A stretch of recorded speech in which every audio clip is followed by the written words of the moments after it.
আপনারা কি তৈরি ভাই?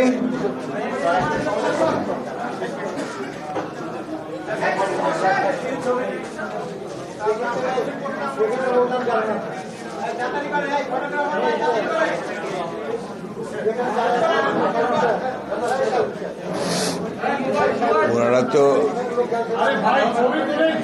চীনের জন্য আসে নাই, শুধু চীনের ব্যাপারে আসে নাই, ইসলাম ওদেরকে তো প্রশ্ন উত্তর দেবো না। চীন ছাড়া আর কারো উত্তর দেবো না, ওই ইস্যু ছাড়া, চীন ইস্যু ছাড়া আর কোনো প্রশ্নের উত্তর দেবো না।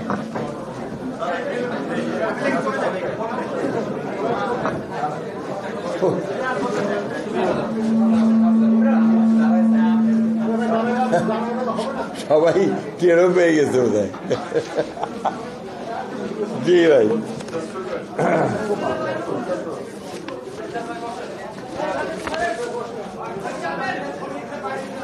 বিসমিল্লাহির রহমানির রহিম। প্রিয় সাংবাদিক বন্ধুগণ, আসসালামু আলাইকুম। সম্প্রতি চীনা কমিউনিস্ট পার্টির আমন্ত্রণে বিএনপির একটি প্রতিনিধি দল চীন সফরে গিয়েছিলেন। দলের সদস্য ছিলাম আমি নিজে, আমাদের সঙ্গে ছিলেন জাতীয় স্থায়ী কমিটির সদস্য মির্জা আব্বাস, আবু গর্ষচন্দ্র রায়, জাতীয় স্থায়ী কমিটির সদস্য সেলিমা রহমান, চেয়ারপারসনের উপদেষ্টা কাউন্সিলের সদস্য ইসমাইল জাবিউল্লাহ, অধ্যাপক সুকোমল বড়ুয়া, জহিরুদ্দিন স্বপন, মিডিয়া সেলের আহ্বায়ক যারা ডাক্তার মওদুদ হোসেন আলমগীর পাভেল এবং চেয়ারপারসনের একান্ত সচিব ABM আব্দুল সত্তার।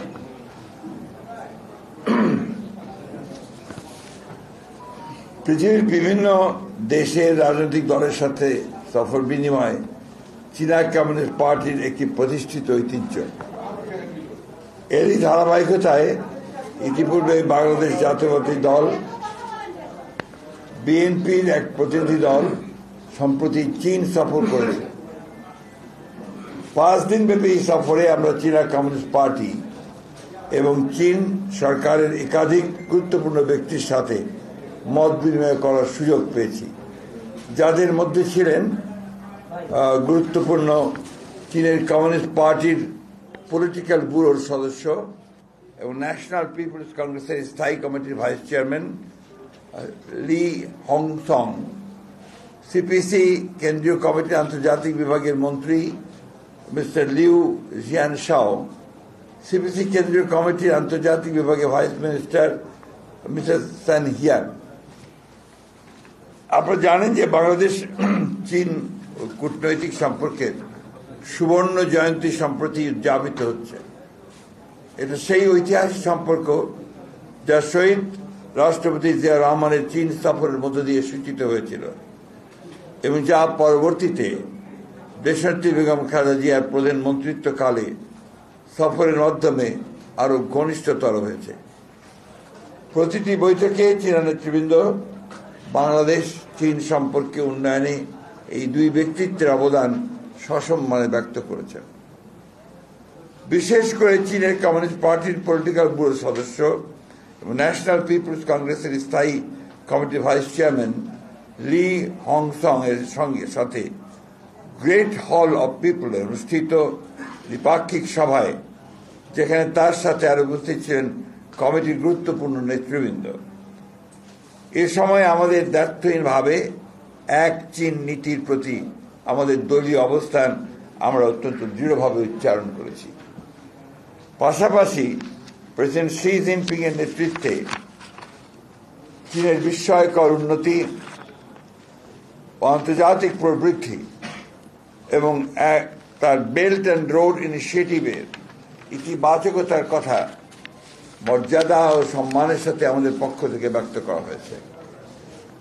এই বৈঠকে পলিসি ব্যুরোর সদস্য শ্রী লং হং সিং আমাদের ভারপ্রাপ্ত চেয়ারম্যান জনাব তারেক রহমানকে চীন সফরের আমন্ত্রণ জানিয়েছেন এবং দ্রুতই একটি নির্বাচিত সরকারের সাথে নতুনভাবে কার্যক্রম শুরুর ব্যাপারে চীনের পক্ষ থেকে আশাবাদ ব্যক্ত করেছেন।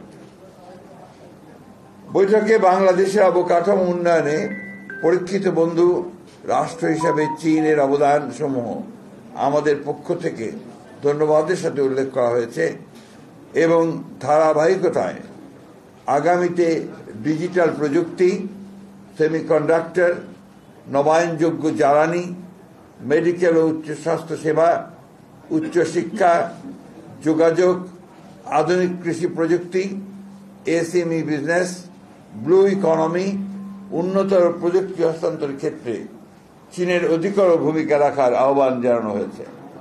চীনের পক্ষ থেকে এ ব্যাপারে ইতিবাচক অবস্থান সুস্পষ্টভাবে উল্লেখিত হয়েছে।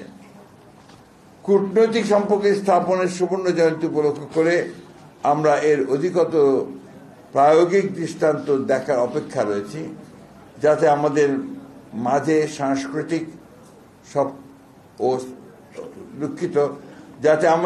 সাংস্কৃতিক সফর বিনিময় প্রযুক্তি হস্তান্তরের মাধ্যমে সেটা আরো দৃঢ়তর হতে পারে। আমরা মায়ানমারের রাখাইন রাজ্যের রোহিঙ্গা নাগরিকদের নিরাপত্তে স্বেচ্ছা সম্মানজনক প্রত্যাবর্তনের ব্যাপারে চীনের অধিকতর এবং কার্যকর ভূমিকা রাখার আহ্বান জানিয়েছি।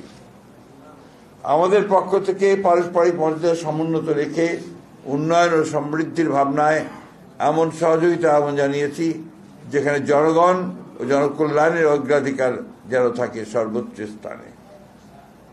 আঞ্চলিক ও ভূ রাজনৈতিক পরিবর্তিত পরিস্থিতি বিবেচনায় নির্যাতিতদের পক্ষে তাদের অবস্থানকে আমরা সম্মানের সাথে অভিনন্দিত করেছি এবং এর ব্যাপকতা দৃশ্যমানতার আহ্বান জানিয়েছি।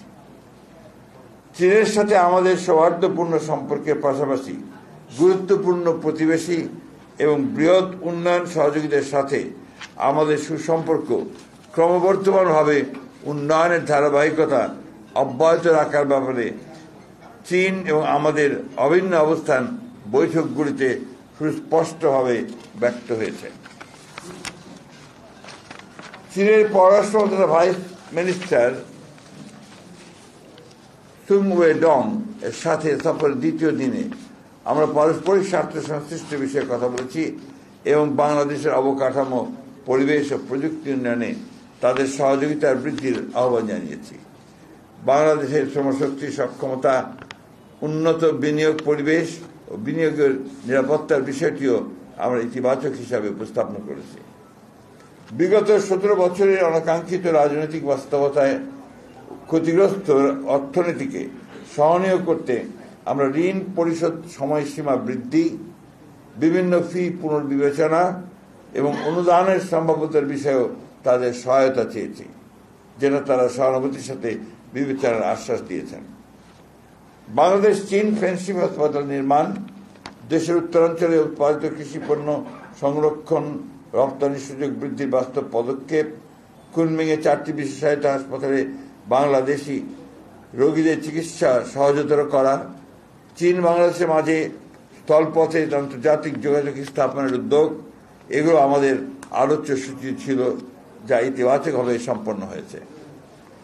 চীনের কমিউনিস্ট পার্টির পক্ষ থেকে 2 বছর মেয়াদী রাজনৈতিক সমঝোতার স্মারক স্বাক্ষরের প্রস্তাব করা হয়েছে, যা আমরা ইতিবাচকভাবে গ্রহণ করেছি। বেইজিং থেকে আমরা সঞ্জীব প্রদেশের রাজধানী জিয়াং সফরে যাই। সেখানে আমরা বৈদ্যুতিক গাড়ি প্রস্তুতকারক প্রতিষ্ঠান BYD পরিদর্শন করি। পাশাপাশি তাদের হাইটেক প্রযুক্তি পার্ক জিয়াটং বিশ্ববিদ্যালয়ের পরিদর্শনও আমাদের সফরসূচিতে অন্তর্ভুক্ত ছিল। এখানে প্রায় 50 জন বাংলাদেশি ছাত্র অধ্যয়নরত রয়েছেন। সঞ্জীব প্রদেশে কমিউনিস্ট পার্টির সেক্রেটারির সাথে আমাদের দ্বিপাক্ষিক বৈঠক অনুষ্ঠিত হয়, যেখানে আমরা উচ্চশিক্ষা বিনিময়ে তাদের সাথে গার্মেন্টস শিল্প স্থানান্তরের ক্ষেত্রে বাংলাদেশকে বিবেচনা রাখার প্রস্তাব বিবেচনা করার আহ্বান জানিয়েছি। সফরের অন্যতম গুরুত্বপূর্ণ পর্ব ছিল জিয়ান শহরের তৈরির একটি আদর্শ গ্রাম পরিদর্শন, যে গ্রামবাসী সক্রিয় অংশগ্রহণে তাদের স্বাস্থ্য, শিক্ষা, বিনোদন, কর্মসংস্থানের অপূর্ব সুযোগ সৃষ্টি করেছে।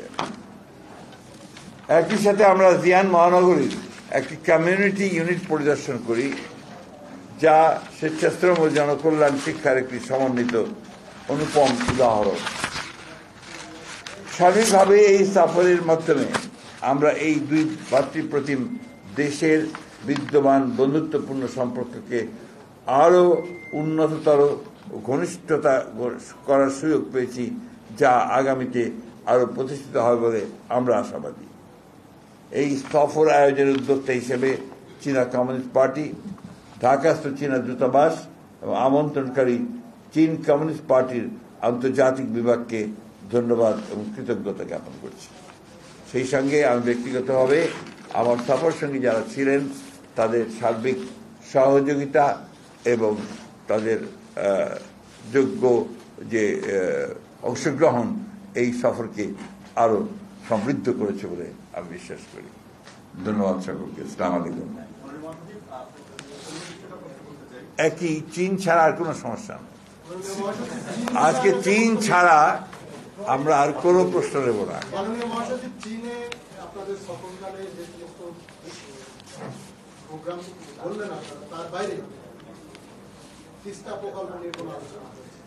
তিস্তা প্রোগ্রাম নিয়ে আমরা আলোচনা করেছি এবং আমরা আমাদের যে প্রয়োজন সেই প্রয়োজনটা আমরা ব্যাখ্যা করেছি এবং তারা এটাতে ইতিবাচকভাবে সাড়াও দিয়েছেন, এটার উপরে তারা কাজ করছেন। আমরা অবশ্যই তাদের যে প্রস্তাব যদি তারা দেয় সে বিষয়টা আমরা ভবিষ্যতে যদি আমরা কখনো সরকার পরিচালনার দায়িত্বে আসি তখন সেটা আমরা অত্যন্ত ইতিবাচকভাবেই দেখব বলে আমরা বলেছি।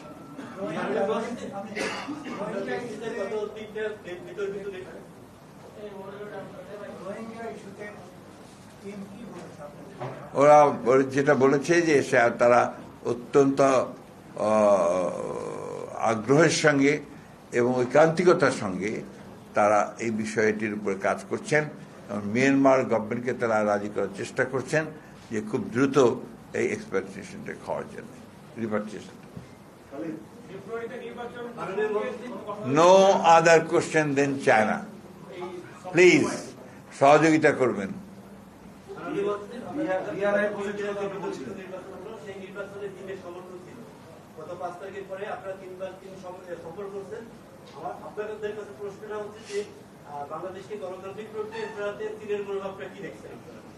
অত্যন্ত পজিটিভ দেখেছি। নির্বাচিত সরকার কাজ করছে বলেছে পজিটিভ।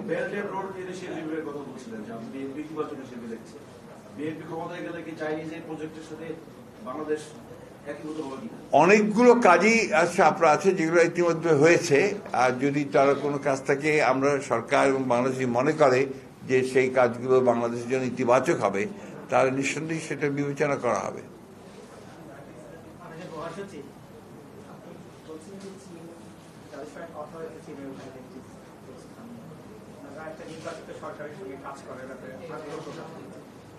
বাংলাদেশে যে ফেব্রুয়ারি নির্বাচনের কথা বলা নানা ইস্যু সামনে এনে সেই নির্বাচনটাকেই একটা অনিশ্চয়তার মুখে ঠেলে দেওয়া হচ্ছে বলে আপনাদের নেতৃবৃন্দ নানাভাবে মানে আশঙ্কা ব্যক্ত করছে। আপনি কি সেই এই প্রশ্নের উত্তর কালকে পাবেন। ধন্যবাদ। আজকে চীন ব্যাং ব্যাং ছাড়া আর কোন উত্তর পাবেন না আপনারা। ঠিক আছে। আপনাদের সঙ্গে বলা হয় পার্শ্ববর্তী একটা দেশের সঙ্গে আপনাদের সম্পর্ক, রাজনৈতিক সম্পর্ক বিগত দেশ রাষ্ট্রে অতটা টানাপোড়েনের মধ্য দিয়ে যাচ্ছে।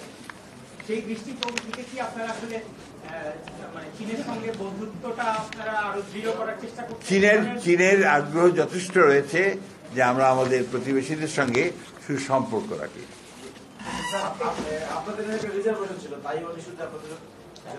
ওটা এক চিহ্নিতি আগেই বলে দিয়েছি। আমাদের এই ব্যাপারে একটা কথা বলি আপনাকে, আমরা কিন্তু এক চীন নীতি থেকে কখনো সরিনি। তাইওয়ানের একটা ট্রেড সেন্টার এখানে কয়েকদিনের জন্য করা হয়েছিল, কয়েকদিনের জন্য, কিছু তারপরে সেটাকে সরিয়ে দেওয়া হয়েছে। আর এইখান থেকে আমরা কখনো সরিনি। এটা আবার আমরা রিটায়ার করেছি, আবার বারবার করে বলেছি, আমরা আপনাদের উল্লেখ করেছি।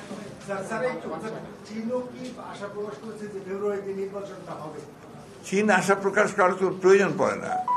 চীন আশা প্রকাশ করেছে যে নির্বাচিত সরকারের সঙ্গে তারা আরো গভীর দৃঢ়তার সঙ্গে, আন্তরিকতার সঙ্গে, ভালোবাসার সঙ্গে, প্রেমের সঙ্গে কাজ করবে। Thank you.